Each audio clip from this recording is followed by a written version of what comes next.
లగచర్లలో గిరిజనులను అడ్డం పెట్టుకుని కేటీఆర్ రాజకీయం చేస్తున్నారని మండిపడ్డారు గిరిజన శక్తి వ్యవస్థాపక అధ్యక్షులు వెంకటేష్ చౌహాన్. కేసీఆర్ కేటీఆర్లకు కేవలం అధికారమే ముఖ్యమన్నారు. కేటీఆర్ 10 ఏళ్లుగా అధికార దుర్వినియోగం చేసి ఎన్నో స్కామ్లకు పాల్పడ్డారని ఆరోపించారు. వాటి నుంచి తప్పించుకోవడానికే లగచర్ల వివాదాన్ని తెరపైకి తీసుకొచ్చారన్నారు వెంకటేష్ చౌహాన్.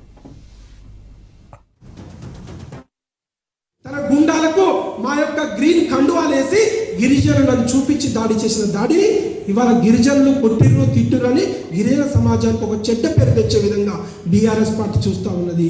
మా భుజాల పైన తుపాకులు పెట్టి మీ రాజకీయాలు చేస్తామంటే గిరిజన సమాజం తిరగబడుతుంది.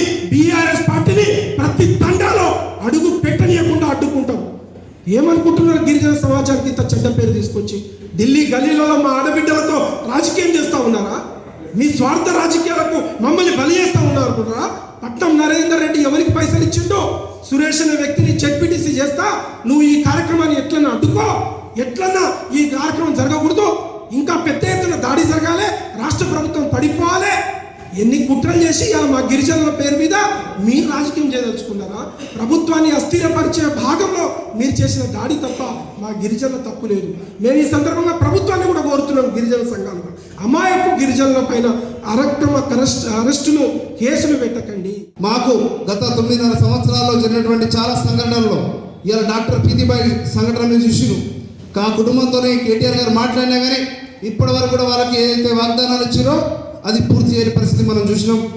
ఎల్బీ నగర్లో పోలీసులు దాష్టికంగా అకారణంగా ఒక మహిళని, గిరిజన మహిళను కొట్టినా కానీ కానిస్టేబుల్ అని ఆ రోజున సస్పెండ్ చేసి తప్ప అధికారులు చేసిన పరిస్థితి లేదు. ఆ కుటుంబాన్ని పరామర్శించినటువంటి పరిస్థితి గత ప్రభుత్వంలో మంత్రిగా ఉన్నటువంటి కేటీఆర్ కానీ, ముఖ్యమంత్రిగా పనిచేసినటువంటి కేసీఆర్ గారు కానీ ఎప్పుడు కూడా మాట్లాడిన పరిస్థితి.